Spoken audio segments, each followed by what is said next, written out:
இயேசுவில் அன்புள்ளம் கொண்டவர்களே, சட்டம் அல்ல இரக்கம் முதன்மை, எல்லோரையும் ஏற்கும் மனம். இந்த சட்டத்தை முதன்மைப்படுத்தி இரக்கத்தை மறந்து விடாதீர்கள். நான் எல்லோருக்காகவும் தான் இருக்கிறேன். ஒரு குறிப்பிட்ட இடத்திற்காக, குறிப்பிட்டவர்களுக்காக நான் இல்லை, எல்லோருக்காகவும் நான் இருக்கிறேன் என்பதை ஆண்டவர் ஆணித்தரமாக அவர் அன்பின் வெளிப்பாட்டை நமக்கு சொல்லித்தர வார்த்தை அழைக்கிறது. வாங்க வார்த்தையோடு பயணம் செய்து தெரிந்து கொள்ளலாம். இயேசுவுக்கே புகழ், இயேசுவுக்கே நன்றி. இறைவனின் அருட்கரமும் அருளாசிரும் உங்களோடு உங்கள் குடும்பத்தோடு நிறைவாக தங்கிட உங்களை நான் வாழ்த்துகிறேன். அன்பில் இனியவர்களே, பிறவினத்தாரின் வாய்மொழி வழியாக நற்செய்தியை கேட்டு நம்பிக்கை கொள்ளும்படி கடவுள் தொடக்கத்திலிருந்தே உங்களிடமிருந்து என்னை தேர்ந்து கொண்டார் என்று பேதுரு இன்றைய முதல் வாசகத்திலே தெளிவுரையாக தருகிறார். அதன் அர்த்தங்களைத்தான் கொர்நேலியுவின் வாழ்க்கையில் தெளிவாக அவர் உணர்த்துவதை நாம் அறிந்து கொள்ள முடிகிறது. எனவே நமது வாழ்க்கையில் உள்ளங்களை அறியும் கடவுள் நமக்கு தூய ஆவியை கொடுத்தது போல் அவர்களுக்கும் தூய ஆவியை அளித்து அவர்களை ஏற்றுக்கொண்டார் என்பதை திருத்தூதர் பணிகள் 15:8 தெளிவுரையாக நமக்கு தருகிறார். அதாவது கடவுள் யூதர்களுக்கும் பிறவினத்தாருக்கும் இடையே எந்தவித வேறுபாடு கட்டளையும் இல்லை. அவர் ஒரு விதமான வேறுபாடை காட்டாம அவர்களை முழுமையாக அரவணைத்துக் கொள்ளுகிறார். அவர்கள் மேல் விருத்த தேசனம் என்ற நுகத்தை சுமத்த வேண்டாம். இவ்வாறு பிறவினத்தார் மீது ஒரு சுமையை சுமத்துவது கடவுளையே சோதிப்பதாகும் என்றும் பேதுரு திட்டவட்டமாக கூறுகிறார் அந்த முதன்மை சங்கத்திலே. இறுதியில் அடிப்படையான கிறிஸ்துவ கோட்பாடு ஒன்றை தெளிவாக்குகின்றார். திருச்சபையின் தலைவர் பேதுரு நமக்கு அழகாக கற்றுத் தருகிறார். ஆண்டவர் இயேசுவின் அருளால் நாம் மீட்பு பெறுவதே போல அவர்களும் மீட்பு பெற்றிருக்கிறார்கள் என்பதை நம்பி எல்லோரையும் ஏத்துக்கோங்க.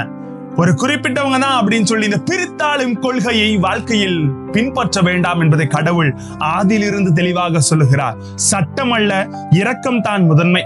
அதாவது கடவுள் பால் மனம் திரும்புகின்ற பிறவின மக்களுக்கு எந்த தொல்லையும் தரக்கூடாது என்று அறிக்கையிட்டு பவுலடியாரும் பேதுருவும் தெளிவாக பேசுவதை இன்றைய வாசகம் நமக்கு தெளிவுபடுத்துகிறது. அன்பின் மிக்கவர்களே, அன்று முதன்மை திருச்சபை சங்கத்தில் புரட்சிகரமான முடிவுகளை நிலைநாட்டியது அழகாக தென்படுகிறது. கிறிஸ்துவின் நற்செய்தி பரவ வேண்டும். அவர் கொண்ட மீட்பு அனைத்து கலாச்சாரத்தையும் தன்னில் கொள்ளும்.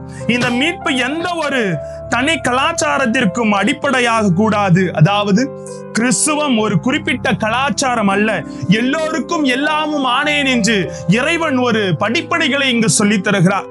பவுலடியார் போர்க்கொடி ஏந்தி எருசலேம் தங்க கூட்டத்தில் அழகாக பேசுகிறார். ஒருவேளை கிறிஸ்துவம் யூத மதத்தின் ஒரு கிளையாகவே இருந்திருக்கும், ஆனால் அதை எல்லோருக்குமாக அவர் கொடுத்து எல்லோருக்கும் எல்லோரும் ஆனேன் என்ற ஒரு தெளிவுரையை இங்கு தருவதை நாம் பார்க்க முடிகிறது. அன்புள்ளம் கொண்டவர்களே, எனவே தான் நற்செய்தியில் ஆண்டவர் சொல்லுகிறார், அன்பு கடவுள் நமக்கு தெளிவுரை தருகிறார். பரம தந்தையின் அன்பு திருக்குமாரனாக மலர்கிறது. இருவரிடமே நிலையும் அன்பின் வெளிப்பாடாக தூய ஆவியார் நமக்கு வெளிப்படுகிறார். அன்பே கடவுள் என்று இலக்கணம் வகுத்து நமக்கு கொடுப்பதை நாம் பார்க்கிறோம்.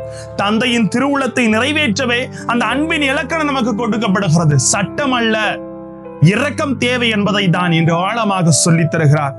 அன்புக்குரியவர்களே, எனவே நமது ஆண்டவரின் அன்பு தன்னலமற்றது.